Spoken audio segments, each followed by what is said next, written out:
Jaya Radha Kunja Vihari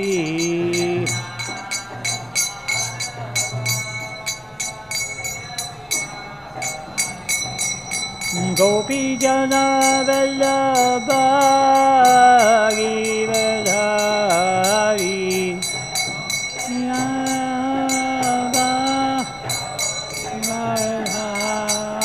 Yasodharanja Prajajaranjana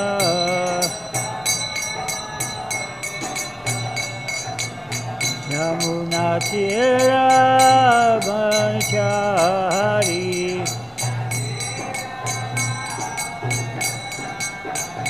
Jaya Radha Madhava Kunja Vihari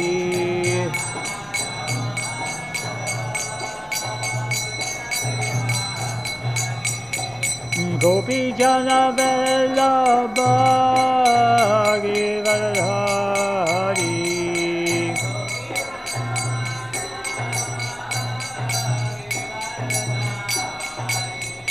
Gopi Jana Vallabha Givadhari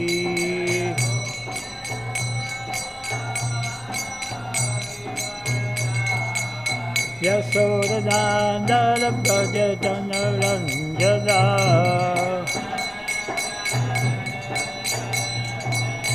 Yasodhanandana Prajajanaranjana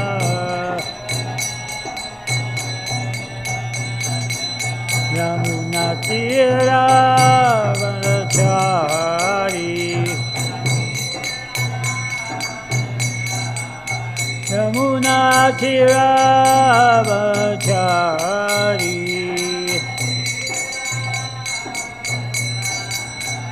Jaya Radha Madhava Kunja Vihari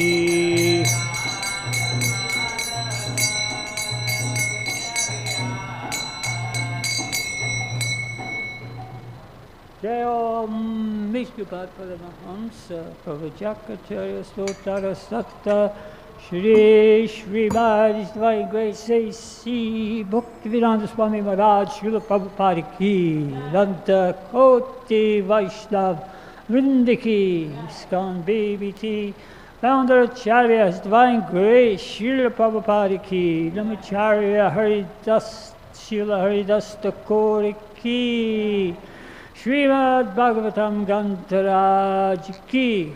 Oh, glories to the symbol of devotees. Oh, glories to the symbol of devotees. Oh, glories to the symbol of devotees. Oh, glories to Sri Sri Guru and Gauranga. Oh, Premananda. Hey, hey.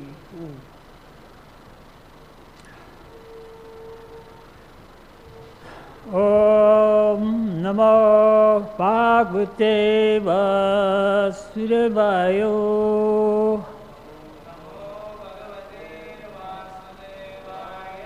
Om Namo Bhagavate Vasudevaya.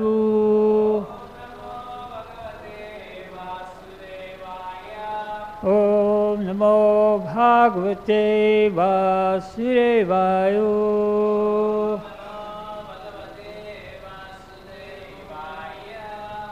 So we are studying Śrīmad-Bhāgavatam, Canto 3. Chapter 20, and today we are reading from text 6, but we've also been asked to read 7. So after reading the translation of text 6, I'll read text 7 because it has no purport, and then I'll get back to the purport in text 6, so I think that makes the most sense.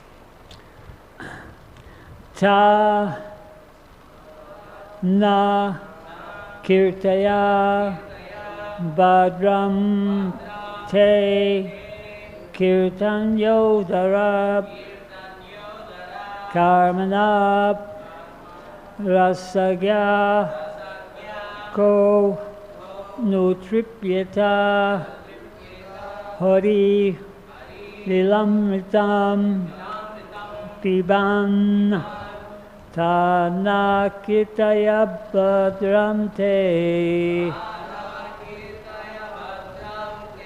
kīrtanyodāra-karmaṇaḥ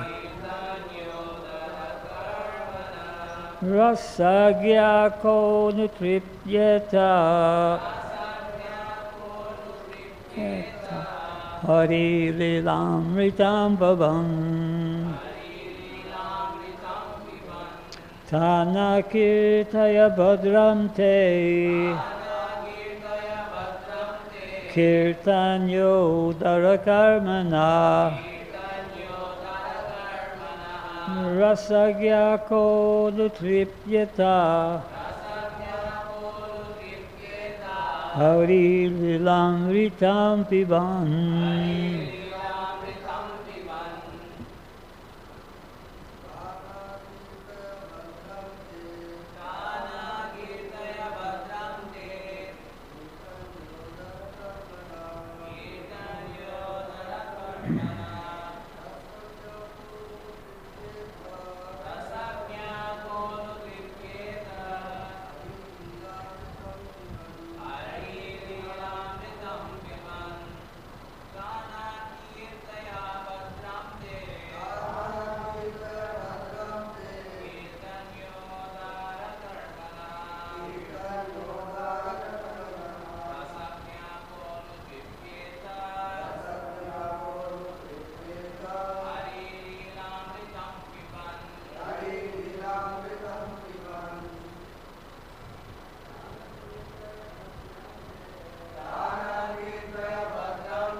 Ta, those talks. Na, to us. Kīrtaya, narrate. Bhadram te, may all good come unto you. Kīrtanya should be chanted. Udāra, liberal. Karmaṇaḥ, activities. Rasa-jñaḥ, a devotee who can appreciate mellow tastes. Ka, who. Nu, indeed. Tṛpyeta, would feel satisfied. Hari-līlāmṛtaṁ, the nectar of pastimes of the Lord.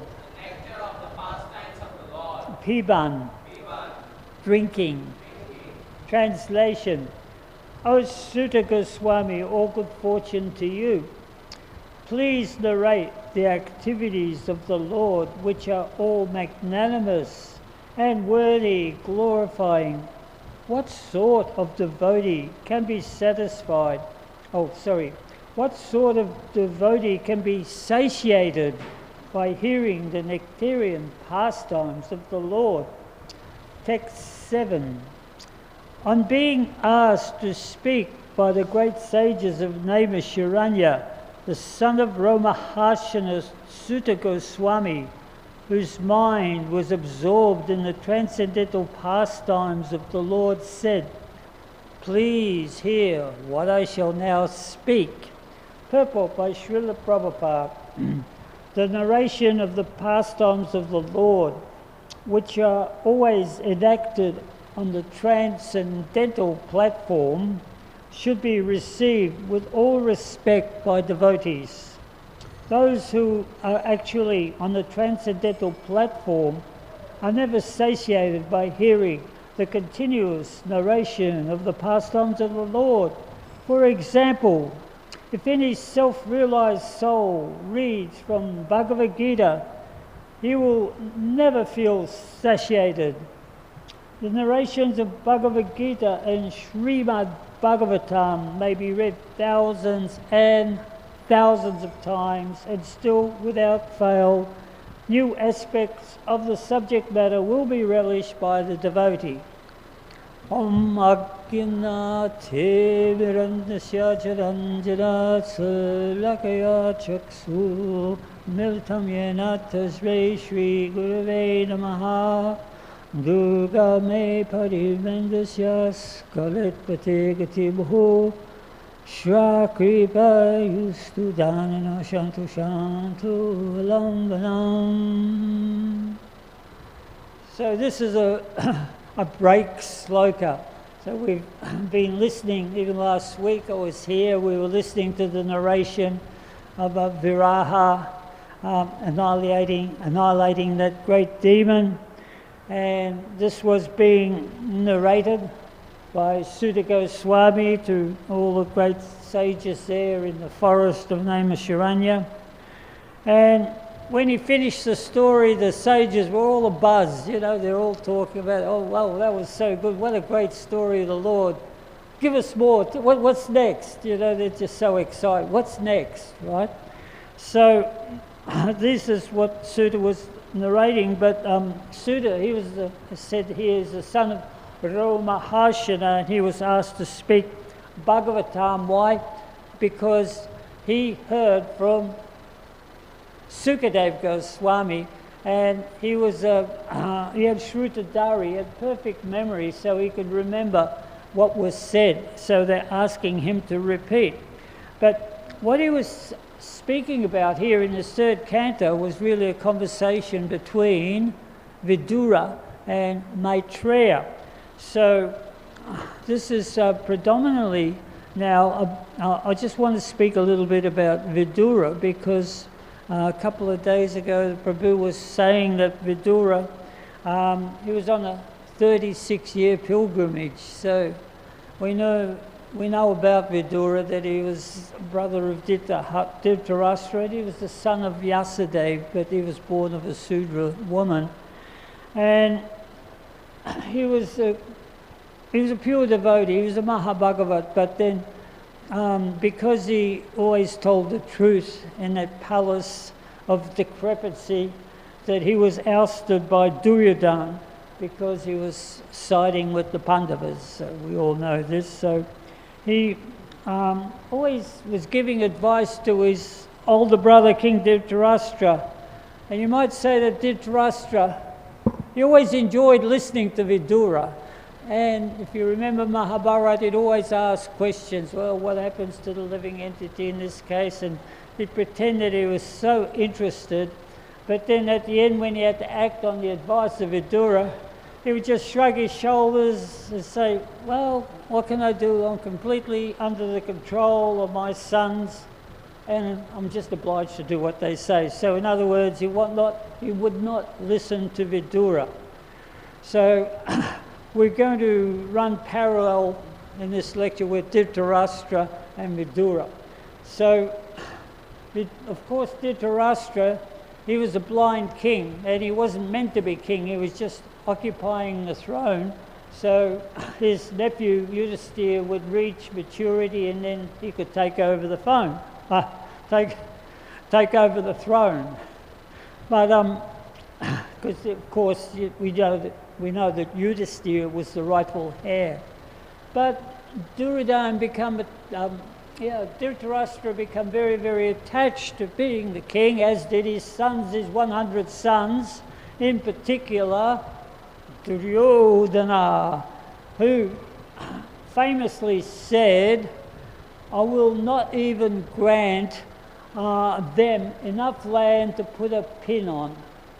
So they were very, so that was fighting words, you might say. So therefore there had to be some attrition there. So ultimately, after that battle, so the war had to be fought for the righteousness, and after that, we know Dhritarashtra he lost all his sons in the battle, and by Yudhisthira's mercy he managed to stay in the palace, accept Yudhisthira's hospitality, and for all these years while Vidura was travelling throughout the country, just thinking that the country, Bharatvarsa, was a great country then, it was very big. It went through Thailand, it went down through Indonesia, Thailand to Siam. We go to Singapore, the Lion Gate. So in Indonesia, we went to Bali. Prabhupada talked about the Malay hills, you know, so they were Cambodia. So all these, and then of course through Afghanistan, Iran, land of the Aryans. So there was a lot of places that he visited. Actually, it said that he also visited Mayapur, that was written. So towards the completion of Vidura's pilgrimage, he sought out Uddhava. And where did he seek him out? Where did he find him? Dwarka. So he went to Dwarka, and then he was given the sad news of Krishna's departure to his own abode. And he met up with Uddhava, who was very, very distraught. He gave him the news.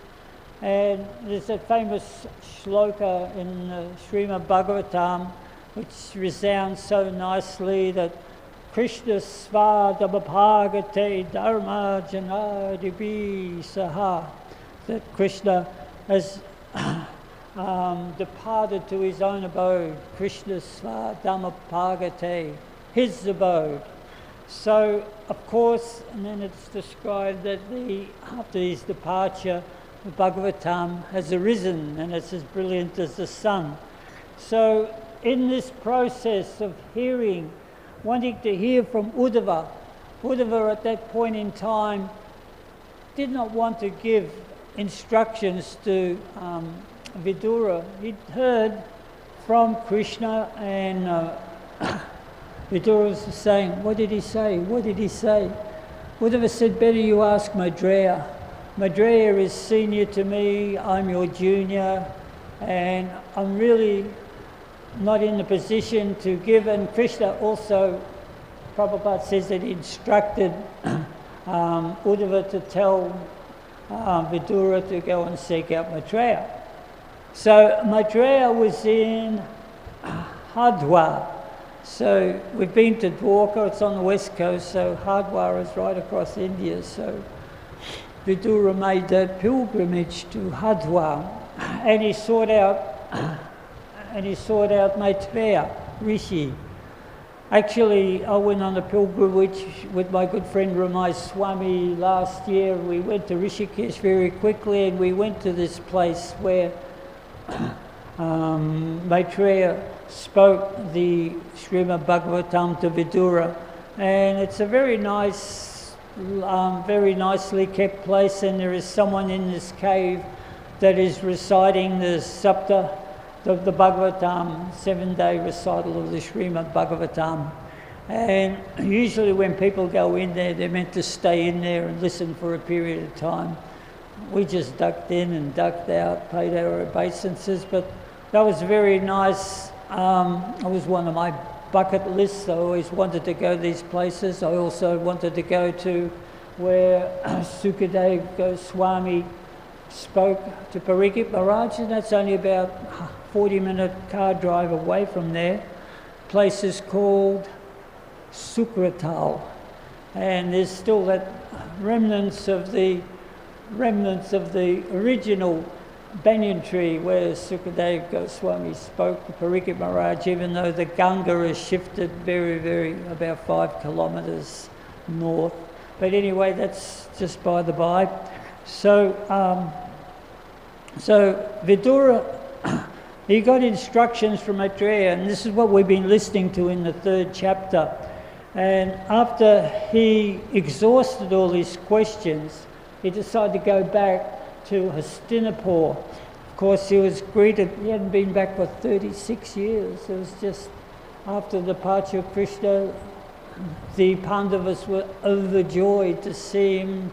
They gave him an appropriate seat, asked him all these questions, but it said in Bhagavatam he did not have the heart to tell them that Krishna had departed. So he didn't tell them that. But then he went and looked at, he sought out Dhritarashtra, and because it was his brother, right? He'd always given him proper advice on dharmic principles, although Dhritarashtra never acted on it. But this time he berated him. He came in like very, very forcefully. He said, "Look at you now. You're old, you're invalid, you're an invalid, and you're still living in the house of somebody else." He said, "Not only are you blind, now you are deaf, you can't hear. Your liver isn't working, you're coughing up mucus, and you're like an old garment that's going to expire very, very soon. You're full of fear, you're still trying to hang on. Give it up. Give this up. You're staying in this palace here, and you're like a dog. You're actually getting remnants fed to you by Bhima." How insulting would that be, you know? So he said, this is time that you actually give up all your material concepts and just head north. Go north, don't tell your family, just get out of here. Which is what he did. So then Dhritarashtra, he went to the Himalayas, he found a nice spot. I forget the name of the place he went to. I think it was where the 7 branches of the Ganga were, and he sat by the Ganga and he started to practice Ashtanga Yoga, because his mind was so polluted that he could not focus on bhakti. So gradually he relieved himself of all his material contaminations, and he bathed in the river and he drank water, and it's said that he attained his destination, which was liberation. Prabhupada said he was liberated into merging with Krishna, and he said after that, well, you'll come back and be a devotee. But he wasn't able to actually understand the concept of Krishna being Supreme Personality of Godhead because of his offences. So this was the disparity. This is Dhritarashtra, and there's Vidura, his brother. So Vidura is being glorified by all the devotees for searching out the nectar, going to all the places, and going to Dwarka, seeing Uddhava, going to Mathura and Hardwar, and asking the right questions for the pleasure of the devotees. So he's responsible for the large part of the Bhagavatam, Krishna Svadhamapagate, what's the other one? So then it says, Kalo nishtadrishamisha puranako denodita, that this Purana is like the shining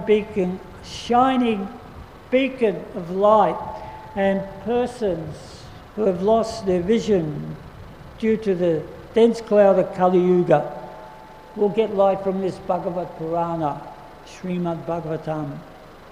So, and then here we have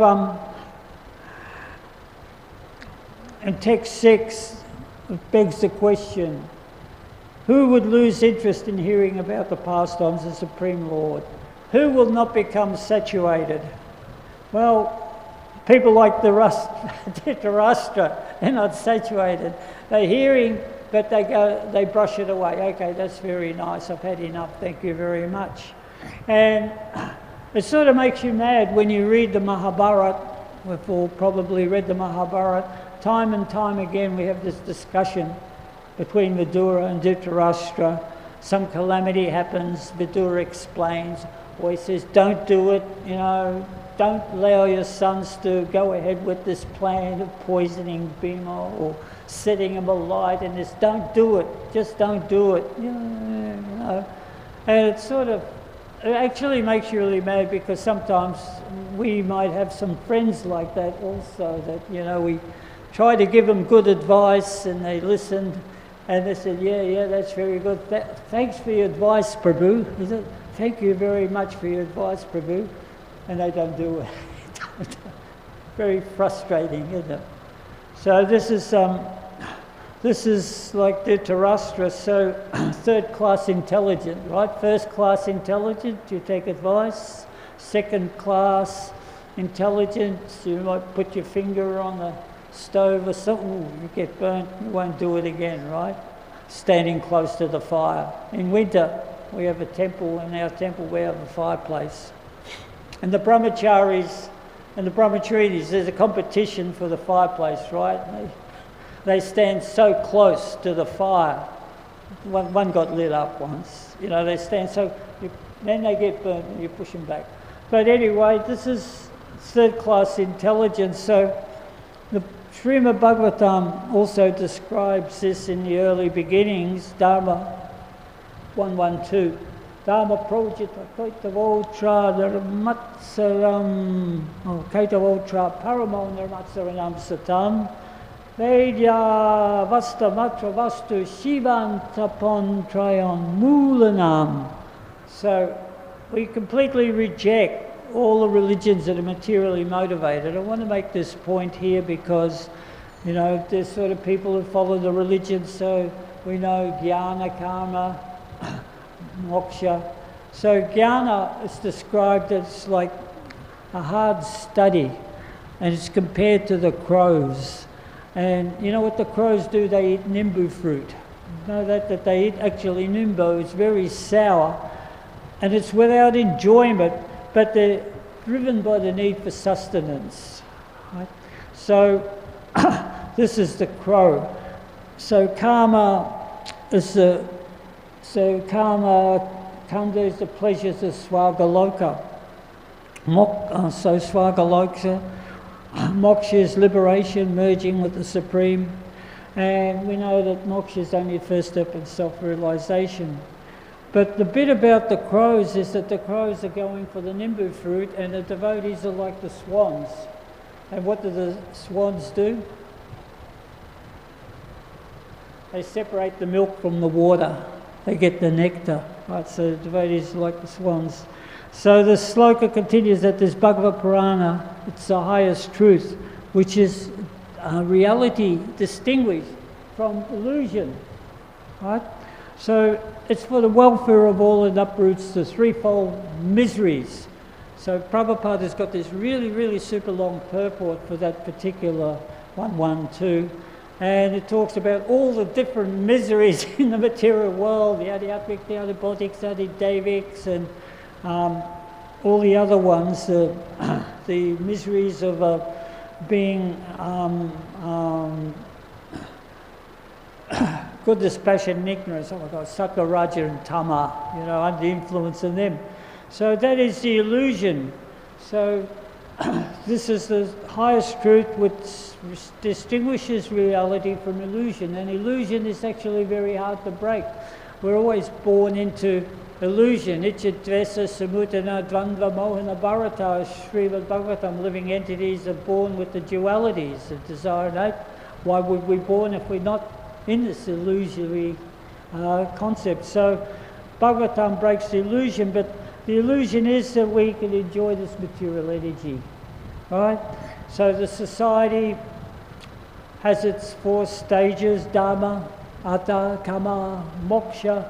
So with Dharma, it's said that, you know, you perform pious activities and you can go to Svarga, the heavenly planets, and Bhagavad-gītā describes here, enjoy samarasa, trai vidya man somapa puttapapa jagya ishtra swargatim pratayante. So people who are attached to ritualistic performances will follow the Vedas and they'll perform sacrifices, and then they can attain the planet of King Indra and all the demigods and drink soma rasa. So that is Dharma, you know, that is the Vedic principles which people enjoy. But the next sloka in the Bhagavad-gītā 9:21 explains that it's the pious activities that you perform, but when they run out, you have to come back again and to perform your repeated birth and death cycle once again. So we have the Dharma, we have We have artha, economic development. We can talk about how we become engrossed in nationalism, building up our country, our society, our prestige, our wealth, our family, our children, leaving something for our children. And maybe we want to leave a footprint in this material world, so we become a politician and we open up a dam, open up an airport, a hospital, and so much. So we have so much to think about, you know, all these things that we think about economic development, but actually that gravitates to one thing that we begin to think about more and more: sense gratification, right? Karma. So when we're in this nice situation here, so we can enjoy sense gratification. So Srila Prabhupada, he came to Melbourne in 1976, and he was at the airport, and one of the reporters said, Your Excellence, what do you think of our society here in Melbourne? Prabhupada said, I think it is a society of polished cats and dogs. Cat and dog society. That just about sums it up, right? Polished cats and dogs, eating, sleeping, mating, defending. Karma. So we don't want to go down this topic, we can talk about it for hours. So then we talk about liberation. So what is liberation? Well, for most people these days, moksha, they don't know what it is really, because they don't know, they're not this body. They don't know the prime thing about the body or, you know, the soul. So for them, liberation means I don't have to work anymore. I'm retired. Isn't that good? But where is your recourse to the Lord? What do you do when you retire? So that is a big problem in society, that people don't know what to do when they're old. They become lonely. Dhritarashtra, he was fortunate. He had the guidance of Vidura, and because of his contaminated past, he wasn't able to focus on Krishna, but Vidura fixed him on the path of Vairagya. So, but then the Bhagavatam describes that person who is retired. I don't know the sloka, you Prabhus probably do, where it's said that the patriarch of the family, when he becomes old and useless, is scorned by the family, who turn into tigers and jackals and abuse him and feed him scraps of food. Does anyone know that sloka somewhere? It is. It is there in, I think, in the second canto of the Śrīmad-Bhāgavatam.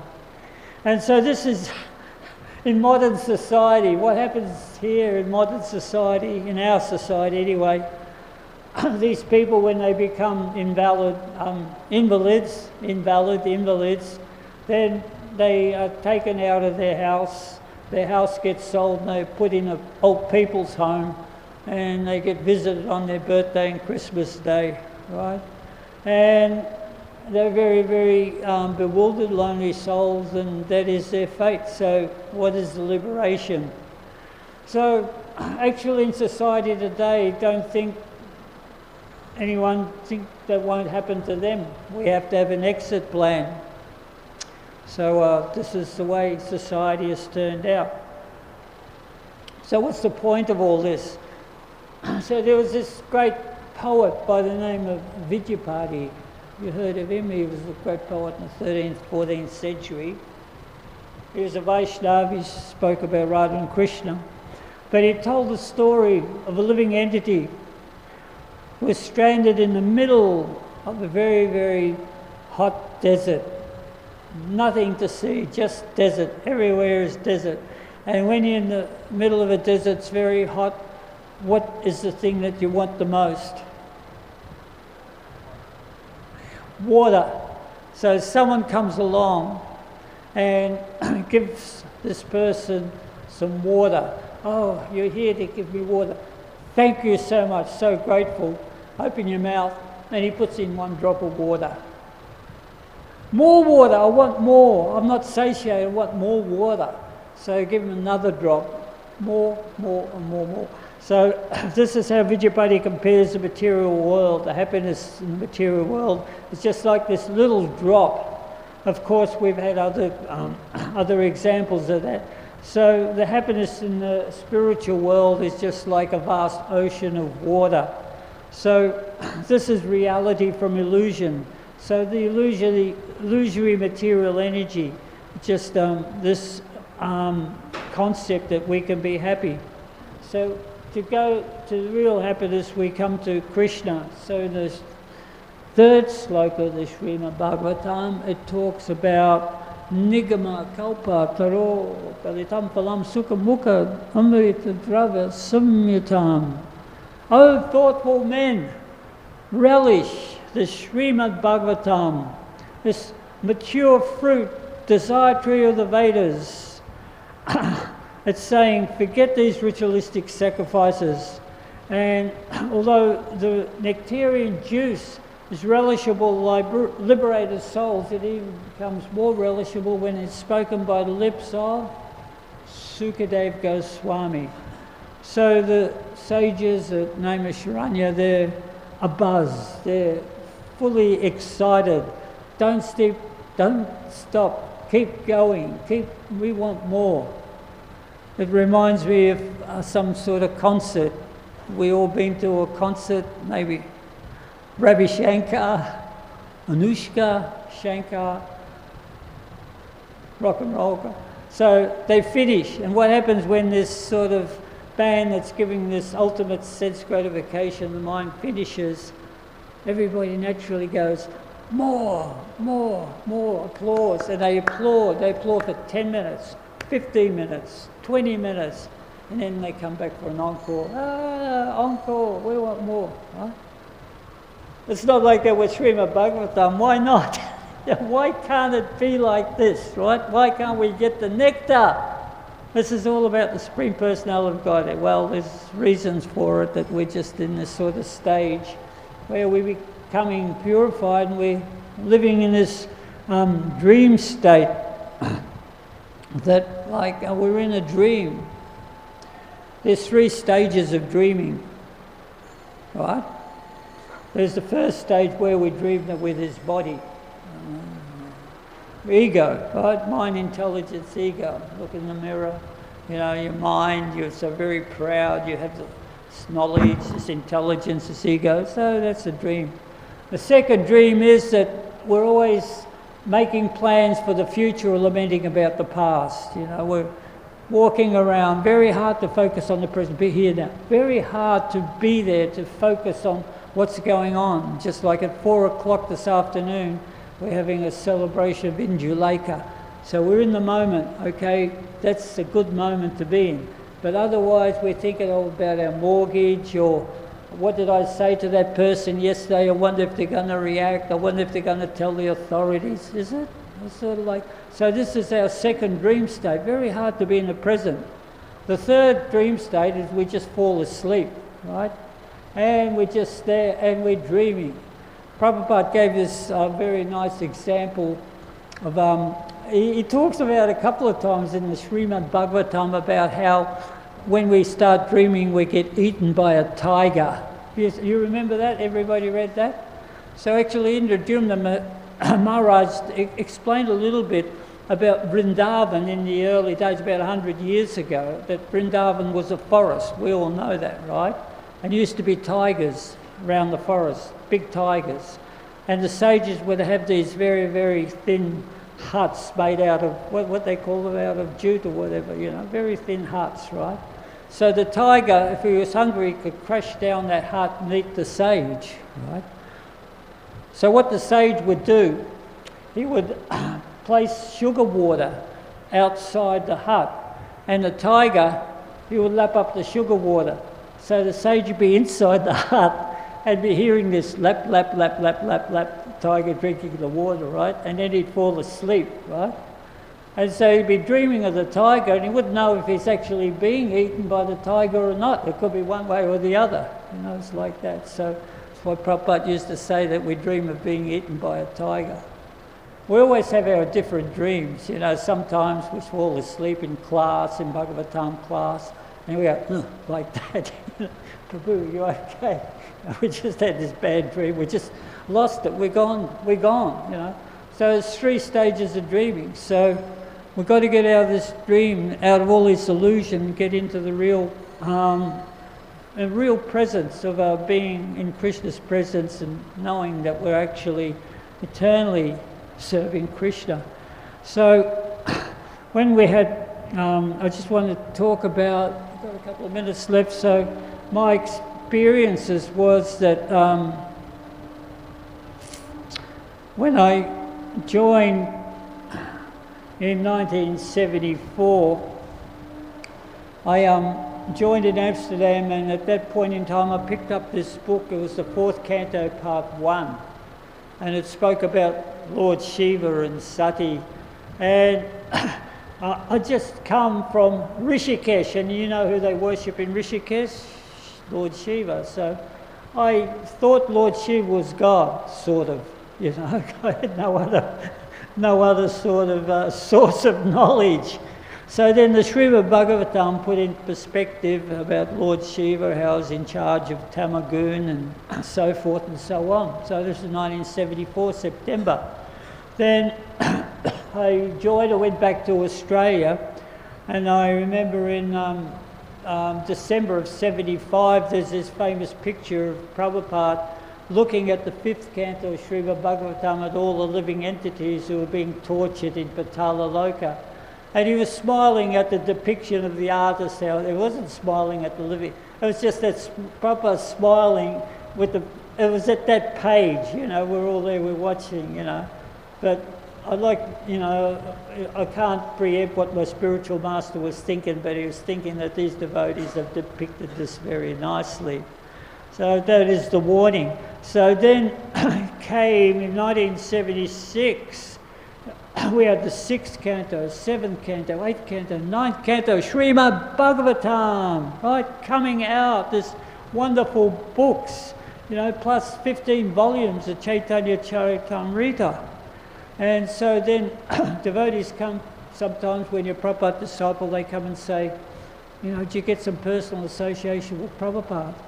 No, not really, not many did. You're lucky, some lucky people did, you know, have them. But Prabhupada was too busy writing. He didn't want to be disturbed. There was one time when I was just about to join, I stayed at a friend's place and I didn't have a clock, and I thought, oh, I want to go to Mangalati, and I woke up, I think, I've missed Mangalati, I had a quick shower, I shut the door after me, and I hopped in a taxi. I said, what time is it? He goes, 2:30 in the morning, right? So I get to the temple at 2:30 in the morning, right? And Prabhupada's in Melbourne Temple, and there's bodies piled up everywhere, sleeping on the pavement, sleeping in the doorway. You had to step over everybody. And there was only one light burning, and that was Srila Prabhupada's light. He was already translating. So, you know, thinking about it, that was a really nice connection, you know. So then, you know, we'd go. Of course, all the devotees used to do Sankirtan, so I'd be doing Sankirtan somewhere in the middle of Australia, like Kubapiti, Narandara, middle of nowhere, right? We'd be selling books, we'd be selling Bhagavatams. You break open the new box, and here's 6th canto, you know, and then you have this demigod with eyes all over his body. You know? And there's this 8-armed form, Lord Vishnu standing on Garuda, you know, like, wow, how wonderful is that? No idea of what the book is about. So then we'd be reading these books, we'd be selling them during the day, and we'd be reading them at night, and we'd read them to each other while we're travelling. And after doing so, we couldn't wait to finish reading the books, you know, we'd want to finish Sankirtan, keep reading some more. It was just complete nectar. So that was the association that we was getting of the spiritual master, the Vani and the Vapus. So what was more important? It was the Vani. It's like he was directly speaking to us from the pages of the Śrīmad-Bhāgavatam. And this is still going on. This is still the opportunity that we have, that we can relish. You know, the Śrīmad-Bhāgavatam is just fresh, it's nectar. It's like it says here, so many times we can read it and there's always something new. There's always the commentaries, and I know the devotees, we come together after the class and we just discuss the commentary by Sūta Gosvāmī or Baladevi Jibhusan, and we break it down and we find, well, what kalpa was this in? Because sometimes there's some contradictions in the Bhagavatam as compared to what other people, and so, oh no, that was in a different kalpa, Prabhu, like one prominent scholar is trying to convince me that Lord Ramachandra came in the 24th cycle of this yuga, it's not in this cycle. Maybe. So it's sort of like, but it's nice to discuss these, it's sort of very stimulating. So there's always something going on. And then there's the pastimes of Krishna himself, which is just like Prabhupada always used to relish the pastimes of Krishna and the way they are spoken so nicely. And then there is the pastimes of the devotees also. So sometimes when we are with some neophytes, right, what do the neophytes want to know? Prabhu, tell us how you joined. And that's a pastime. How did you cross over? How were you, there you are in the West, we're sort of like, have no knowledge, we're sort of lost, completely lost, and all of a sudden we've crossed over. How did that happen? Tell us how you joined. They want to know. And that's a transcendental story. So there is so much nectar in this process of Krishna consciousness here. So, hopefully there's some food for thought in everybody. So we've got a few minutes left, so if anybody wants to say something, add a comment. Thank you very much. Hare Krishna. Thank you, Prabhu. Nice class. So you described this material world like desert. So Vishwanath Chakravarti Thakur, he mentioned Sangsar Davanal. Sangsar Davanal. This our family like forest fire. Forest fire. Where is Maya? Yeah, you have experienced recently in your country, Australia. There's huge forest fire, and you mentioned, I am speaking slowly. Yeah. Suppose you understand my language. I have difficulty, but keep going. You from Australia. I am. You have experienced recently some forest fire. Where is Maya? Australia. Forest Dabanal. Prabhu, sorry. Forest fire. Forest fire in Australia. Forest fire in Australia. Yeah. So recently you have experienced forest fires in Australia. Oh yeah. I'm very sorry that you can't hear properly. So you mentioned this material world like desert. Yeah. So I can remember in this point one poet named Vidyabhoti. In Maithili language, he mentioned Tatala Saikata Bari Bindu Shama Shutamita Ramani Samaje. Tatala means scorch heat. Saikata means seashore. This material world. Just one point came in my mind that I am speaking. So this material world like Tatala Saikato Bari Bindu Shama, little drops of water. The hankering way of happiness like drops of water. And same point, you told that this happiness like nationalism and Sean, we are searching for happiness like nationalism, Sean. At the same time, Srila Prabhupada mentioned that the taking care of children is more important than your deity worship. Have you know this? Taking care of children is more important than your deity worship. Than the deity worship. Yeah. So how does that fit into everything? I'm sort of like all over the place at the moment. Okay, what do you want me to comment? Do I need to comment on this or what? Understand my point? I'm sorry. You can't understand. I am sorry. So what I get from that is like the three miseries. They're always there. There's a sort of like, we have the ocean, the forest fire. Everybody is subject to these miseries. It's like you can't get away. I don't know I don't know of any place in the world at the moment where there hasn't been some calamity. Adi-atmik, adi-baudik, adi-devik. So in the United States we have typhoons and all these sort of, hurricanes, typhoons, forest fires are everywhere. Australia's been spared mainly this year, a bit in West Australia, but we have floods. This year it's floods, everything is inundated. The middle of the desert is full. It's one big lake now. The desert in Australia is one big lake. There's all these birds and fish and everything like that because the floods have come down and devastated everything. So now we have earthquakes. So these calamities are going on. So there is no stability. This is just a lesson for those people. Where do we turn to? This is what everybody's saying. So we have a division now. We have the hard-nosed people. We have the hard-nosers who are saying that climate change, this is just how it is. We have to brave it and we have to climb over the top of it, become materially efficient. But while they're doing that, they're digging themselves a bigger grave because they're actually straying further away from the truth. So that is one point I've got off you, Prabhu. The other point about looking after your children is more important than deity worship. It certainly is. And I live on a farming community there. We have lots of children there, and they're looked after very nicely. They're very fortunate, actually, to be born on the farm. They have such a good time. You go there and they leave the children all playing all day like Krishna, time to go home. No, I don't want to go home, I've just started playing, so they're very, very well looked after. In these days, things have changed, The Gurukul, we have Gurukul with 130 students now, and the teachers are fantastic, the students love the school. More and more Kami kids are coming to our school because it is so nice.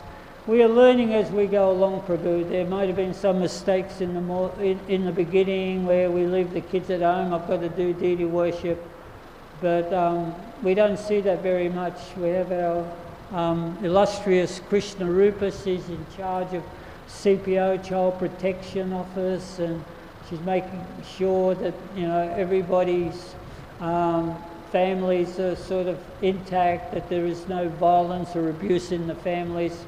So we're trying to set it straight, and this is the sort of society that we're trying to expand upon.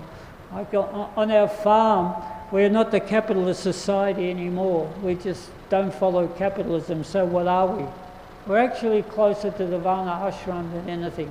We have our ashrams, we have the sannyasis, we have Mukunda Maharaj, Ramai Swami, we have the Vanaprasthas, then we have the Grihastas, and then we have the Brahmacharis, Brahmacharinis. So we have all this, and then the Varnas, we have the Brahmanas there, the devotees worshipping in the temple, the Kshatriyas, the managers, and all the other different people who manage. The Vaishyas, we have restaurants, we have making money through yoga retreat programs that is going on, and we have the Sudras as the volunteers. That is amazing. So many people want to volunteer from all around the world. What are the conditions? You get to stay in a tent sometimes. You get all the prashadam you want, a couple of yogas, and you work 5 hours a day. And then there's a bit of kirtan, there's a bit of, camaraderie, and they love it. They go, oh, I love this so much, I keep coming back. Perfect Sudras, no money, right? No money, right? They just love the work, they do kirtan, they learn kirtan, and sometimes they come to the halfway house we call Krishna Pad, and they try devotional service, So we're doing this, and slowly, just a little drop in the ocean, but this is going on. Right? Yes, one more question, is it? Oh, we just got in by 15 seconds. Hare Krishna, Prabhu. Dandavad Pranam. Prabhu, my question is that what causes taste in material life? What causes? What causes taste in material life? Taste for material life, the ruchi of material life. Well, it's desire for sense gratification. It's like you have your senses, The senses are amazing. They're called elements, you know, and as human beings we have powerful senses. And when the senses are drawn to the objects, then the mind is unable to control that. And then we delve into it, and we just, our whole psyche becomes overcome. And there are so many traps, particularly in this age of Kali now, where there is so much sense gratification available, that unless we're very, very strict and understand our position in this material world, the reality from the illusion, we fall into illusion. And this is the general nature of Kali Yuga, that it degrades. It takes you down. You know, just like if you're associating with some friends, let's do something good. Someone will say, no, let's do something bad. Okay, no, let's do something bad, right? It's always that degrading factor. I've just witnessed this over so many years, you know. Let's do something that nobody's done before, so now we have guns and knives and all sorts of things and violence and that. No laws, or lawlessness, because people are just degenerating to wanting to do something bad. So Prabhu, you just stay away from that, and you just fix on what your spiritual master tells you to do, follow the 4 regular principles, and stay above that, stay afloat, stay above those modes, you know. And how you do that? Sadhu, Sangha and Shastra. Always, sadhu, associate with the devotees, don't associate with non-devotees. Sangha, sadhu, take advice from your spiritual master and read the Shastra. You'll be safe. Thank you very much. Jai, all glories to Srila Prabhupada ki Jai. Jai, all glories to Srila Prabhupada ki Jai.